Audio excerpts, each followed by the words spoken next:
بالکل ایک حدیث ہے اور صحیح حدیث ہے، اذا اقیمت الصلاۃ فلا صلاۃ الا المکتوبہ، کہ جب نماز کھڑی ہو جائے اب صرف وہی نماز پڑھو، اپنی الگ الگ نمازیں نہ پڑھو۔ یعنی اگر آپ نے فجر کی سنتیں حضور کو بڑی محبوب ہیں، نہیں پڑھی، آگے جماعت میں مل جائیں، نماز کے بعد سنتیں اس وقت پڑھنے کا حکم نہیں، تو حدیث ہے۔ کہتا ہے کہ بلڈ پریشر کے لیے آپ نے کوئی آیات بتائی تھی، اب روز تو نسخے نہیں لکھتا رہوں نا، وہی فیس بک پہ دوبارہ چیک کر لو۔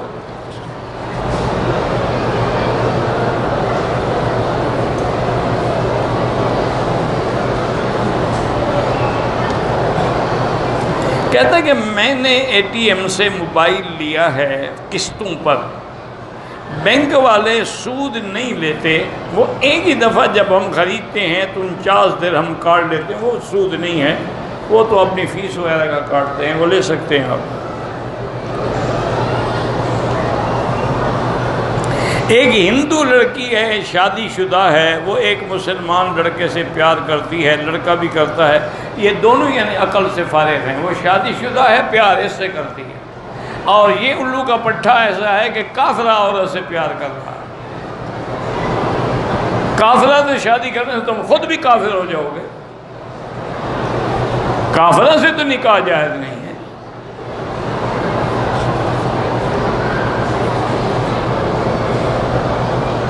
میرا والد بیمار ہیں، اللہ شفا عطا فرمائے، اور اللہ ہر مسلمان کو کسی کا محتاج نہ کرے۔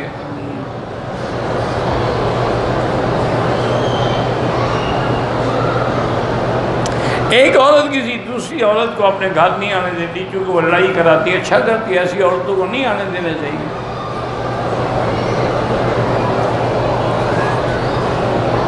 ہم اپنی زمین بیچ رہے ہیں، اب جو آدمی خریدار بنے گا ہمیں پتہ نہیں اس کے پاس حلال کا پیسہ ہی حرام کا، اس تحقیق کا تمہیں کس نے حکم دیا ہے؟ تم تو اپنی زمین کے بدلے میں لے رہے ہو، حلال حرام ہے تو وہ خدا کو جواب دے گا، تمہارے لیے تو حلال ہے۔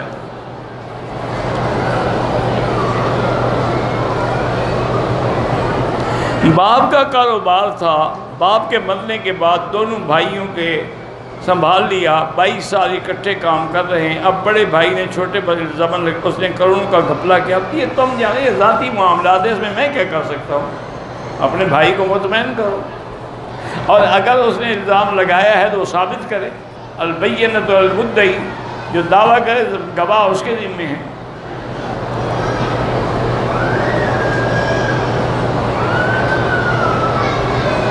ایک باپ نے مرتے وقت ایک دفتر چھوڑا تھا، مرتے وقت بڑے بھائی نے بیچ کر بس ایک بہن کی شادی کی، ان پیسوں سے باقی بھائیوں کو حصہ نہیں دیا، تو سب کا اس میں حصہ ہے، نہیں دے گا تو قیامت میں دے دے گا۔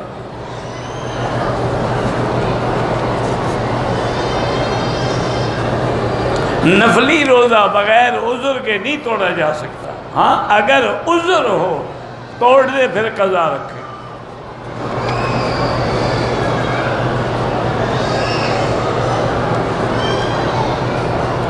ہر دفعہ اپنا عمرہ کرنا ضروری نہیں ہوتا، آپ نے اپنا عمرہ کر لیا، آپ میقات سے کسی دوسرے کا کرنا چاہتے ہو کرو، یہ کوئی شرط نہیں کہ جب دوسرے کے لیے کرو تو پہلے اپنا کرو۔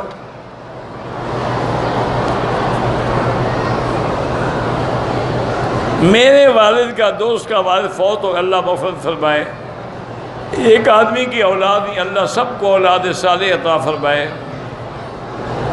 ہم دبئی میں رہتے ہیں، وہاں ہندو بھی ہیں، سکھ بھی ہیں، ان کے ساتھ کھانا کھا سکتے ہیں، وہ انسان تو ہے نا، یہ تو نہیں ہے کہ وہ انسان نہیں ہے، لیکن بہتر یہی ہوتا ہے کہ آدمی مسلمانوں کے ساتھ کھانا کھائے، نیک لوگوں کے ساتھ کھانا کھائے۔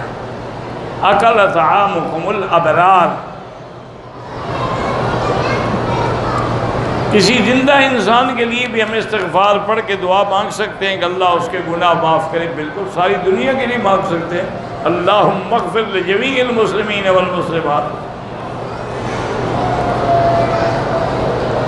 روضہ اقدس پر اگر والدین کی طرف سے سلام عرض کریں کر سکتے ہیں، کہا ہو تو اس کا کر سکتے ہیں، نہیں کہا تو نہیں۔ کچھ لوگ فیس بک پر حضور پاک کی پگڑی مبارک دکھاتے ہیں، اللہ عالم میں نہیں جانتا وہ سچ دکھاتے ہیں یا جھوٹ دکھاتے ہیں۔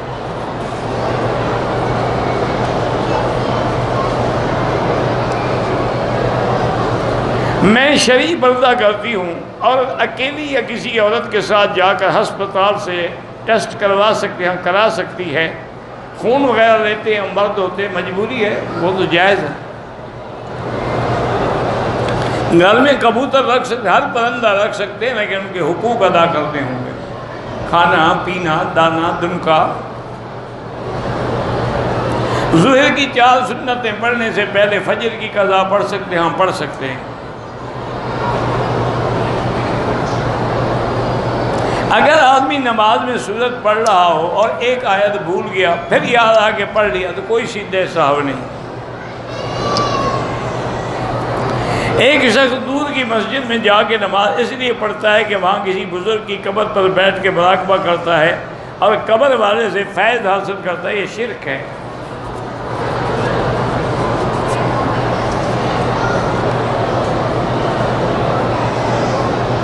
وطر کے اندر دعائے قنوت کے علاوہ دعائے قنوت نازلہ بھی ملا دیں، کوئی بات نہیں، پڑھ سکتے ہیں۔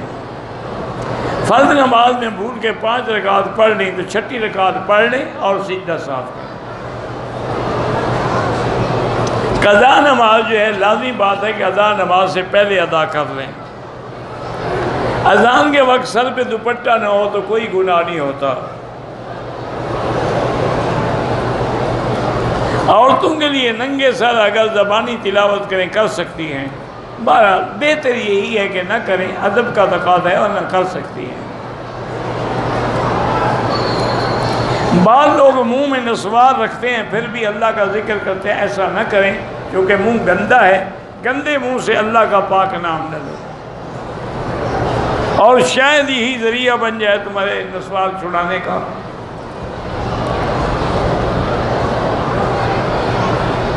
بہرحال داڑھی مونڈنا جو ہے سالون پہ حرام ہے، مشین سے یا کسی چیز سے۔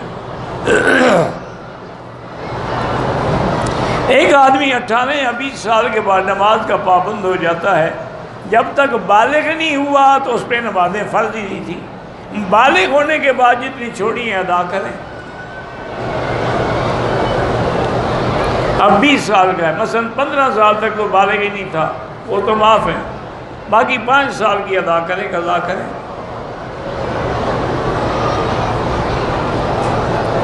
دانتوں پہ اگر کپڑے سے صفائی کریں تو کہتے ہیں رزق میں کمی آتی، رزق کا تعلق دانتوں کا تعلق کھانے سے ہے، رزق کمانے سے تو نہیں ہے۔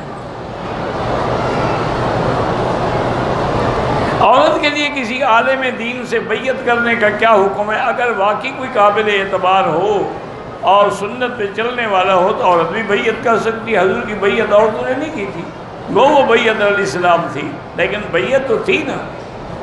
لیکن شرط یہ ہے کہ پیر جو ہے وہ صحیح معنوں میں کتاب و سنت پہ چلنے والا ہو اور پردے میں بیٹھ کے زبانی کلامی بیعت کرے، یہ نہیں کہ ہاتھ ملا کے بیعت کرے، غیر محرم سے ہاتھ ملانا حرام ہے۔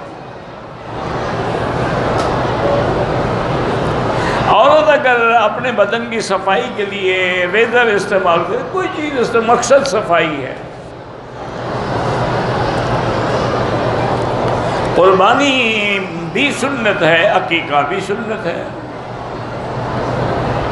جو قربانی کے جانور کے لیے شرائط ہیں وہی عقیقے لیے کے بھی ہیں۔ اب یہ تو نہیں نا کہ بچہ پیدا ہو عقیقے میں تم 2 مرغے ذبح کر دو، 2 بکرے ہی ذبح کرنے پڑیں۔ ہم جدے میں رہتے ہیں، میری بیوی وزٹ ویزے پر آئے تو بیوی نے سب مجھے نقاب پہن کر کیے۔ بہرحال نقاب پہن کے عمرہ ناجائز، آ کے کپڑا لٹکا لے، نقاب پہننے سے دم پڑ جاتی ہے۔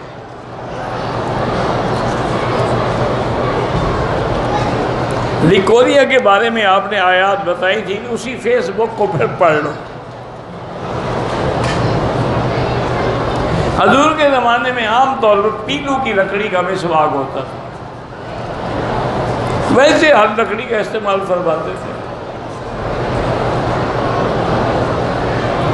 کمرے کے ساتھ جو باتھ روم ہوتے ہیں اٹیچڈ، ان میں ہم ذکر اذکار کر سکتے ہیں، یعنی دعائیں بالکل پڑھ سکتے ہیں، کیونکہ تو پانی کھینچ دیا صاف ہو گیا۔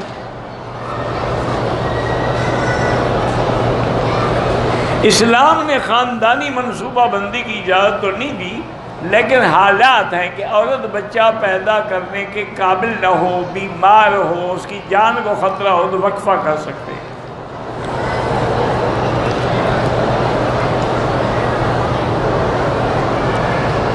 وہ صحابہ جن کے والدین بغیر ایمان کے مر گئے، ان کے لیے مغفرت کی دعا ناجائز ہے۔ حضرت ابراہیم بھی اس وقت تک دعا مانگتے رہے جب تک باپ مر نہیں گیا، جب باپ کفر پہ مر گیا تو آپ نے دعا بند کر۔ ما کان استغفار ابراہیم لابیہ الا عن موعدۃ وعدہا ایاہ فلما تبین انہ عدو للہ تبرأ منہ۔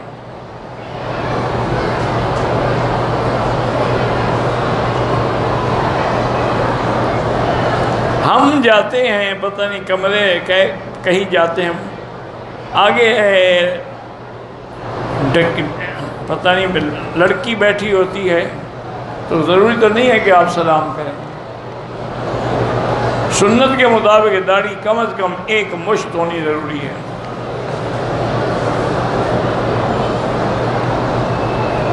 یوم ندعو کل اناس بامامہم، ہر لوگوں کو ان کے یعنی انبیاء کے ساتھ لایا جائے گا، ان کے ساتھ پکارا جائے گا، یا پھر جو جماعتیں بنی ان کا جو بڑا ہوگا اس کے نام کے ساتھ بھی پکارا جائے گا۔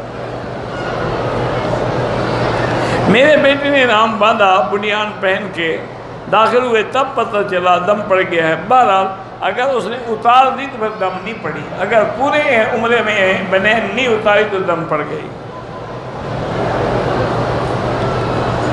چودھری احمد یاسر کے نانے فوت ہو گئے، اللہ مغفرت فرمائے۔ میں طائف گیا اور احرام نہیں باندھا، اگر عذر کوئی نہیں تھا تو دم ہے، اس کا بہتر حل یہ ہے کہ دوبارہ طائف جا کے احرام باندھ کے عمرہ کر دو، دم سے بچ جاؤ۔ کام کے لیے مدینے گیا تھا، واپسی بے احرام نہیں باندھا تو دم نہیں پڑے گا۔ اگر کوئی خاتون حیض کی وجہ سے طواف الوداع نہ کر سکے، پہلی بات تو یاد رکھو کہ عمرے میں طواف الوداع ہوتا ہی نہیں، اگر حج کا طواف الوداع ہے، حیض آ جائے وہ بھی معاف ہے۔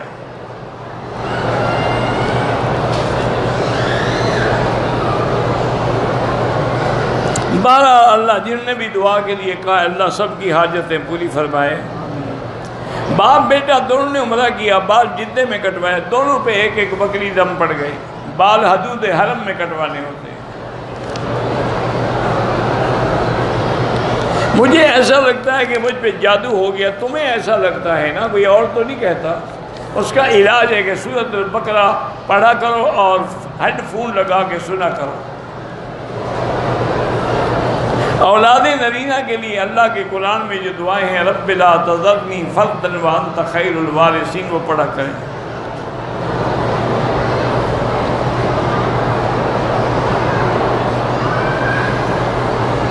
اب شوہر بیوی پہ شک کرتا ہے، بیوی جواب دیتی ہے، بہرحال بیوی کو مطمئن تو کرنا چاہیے نا، جواب کیوں نہ دے، لیکن لڑائی تو نہ کرے نا، مطمئن کرے اس کو، اور خاوند سے پوچھے کہ شک ثابت کرو، تمہیں شک کس وجہ سے شک ہے۔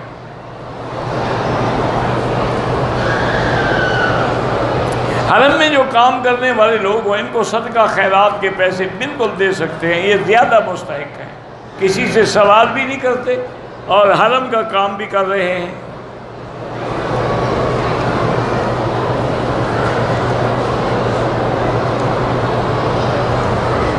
کعبے میں کپڑا لگانا یا چمٹنا ناجائز ہے۔ مسجد عائشہ سے کوئی اختلاف نہیں ہے، حنفی مسلک میں اور امام شافعی کے نزدیک مسجد عائشہ سے ہر وقت عمرہ جائز ہے، عورت کے لیے بھی اور مرد کے لیے بھی۔ اور مسند احمد میں حدیث بھی موجود ہے کہ آپ کے بھائی نے بھی، عبداللہ ابن زبیر نے بھی احرام باندھا تھا۔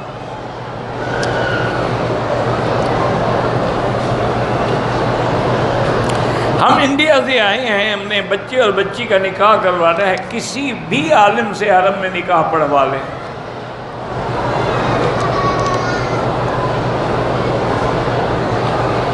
میں مشکل سے کام پہ آیا تھا، اب بیمار ہوں، علاج کروائیں، اللہ سے دعا مانگیں۔ اور وہ جو دعا مبارک ہے نا پیغمبر کی، رب انی مسنی الضر وانت ارحم الراحمین، رب انی مسنی الضر وانت، یہ دعا پھر چلتے پھرتے اٹھتے بیٹھتے پڑھا کریں۔ ہسپتال میں جائیں اور لیڈی ڈاکٹر عورت ہو، سلام کہے، سلام کی ضروری کرنا ہے، سلام کریں گے تو آپ کو فیس معاف کر دیں گے، کوئی سلام کی ضرورت نہیں۔ اللہم صلی علی سیدنا محمد وعلی آل سیدنا محمد کما صلیت علی ابراہیم وعلی آل ابراہیم فی العالمین انک حمید مجید، یا حی یا قیوم یا ذا الجلال والاکرام، لا الہ الا اللہ الحلیم الکریم، سبحان رب العرش العظیم، الحمد للہ رب العالمین۔ اللہم انا نسألک باسمائک الحسنی وصفاتک العلی، اللہم فرج ہم المہمومین، نفس کرب المکروبین، واقض الدین عن المدینین، واشفنا واشف مرضانا ومرضى المسلمین، اللہم اشفنا واشف مرضانا وارحم موتانا واستجب دعاءنا ولا تخيب رجاءنا برحمتك يا ارحم الراحمین۔ اللہم انصر الاسلام والمسلمین، اللہم احفظ سائر بلاد المسلمین، هذا البلد الامین فاجعلها آمنا مطمئنا سخاء رخاء الى یوم الدین۔ یا اللہ بیماروں کو شفا عطا فرما، یا اللہ بیماروں کو شفا عطا فرما، یا اللہ ہماری ظاہری باطنی روحانی جسمانی بیماریاں دور فرما، یا اللہ بے حیاؤں کو حیا عطا فرما، بے دینوں کو دین عطا فرما، بے اولادوں کو اولاد صالح عطا فرما، جن کے گھروں میں بچیاں ہیں ان کو خیر کے رشتے نصیب فرما، بے روزگاروں کو روزگار عطا فرما، قرض داروں کے قرض عطا فرما، یا اللہ ہمیں مانگنا بھی نہیں آتا بغیر مانگے عطا فرما، یا اللہ تمام دینی جماعتوں کی اور علماء کی حفاظت فرما، یا اللہ پورے عالم میں جہاں بھی مساجد ہیں، مدارس ہیں، دین کے ادارے ہیں، تبلیغ کے ادارے ہیں، تحفیظ کے ادارے ہیں، سب کی حفاظت فرما، یا اللہ مسلمان فلسطین میں ہیں، کشمیر میں ہیں، عرب میں ہیں، عجم میں ہیں، افغان میں ہیں، ان کی جان مال آبرو عزت کی حفاظت فرما، یا اللہ پاکستان کی حفاظت فرما، یا اللہ پاکستان کو یہود اور ہنود اور قادیانیوں کے فتنے سے محفوظ فرما۔ ربنا آتنا فی الدنیا حسنۃ وفی الآخرۃ وقنا عذاب النار، ربنا تقبل منا انک انت السمیع العلیم وتب علینا انک انت التواب الرحیم، وصلی اللہ تعالی علی خیر خلقہ سیدنا و مولانا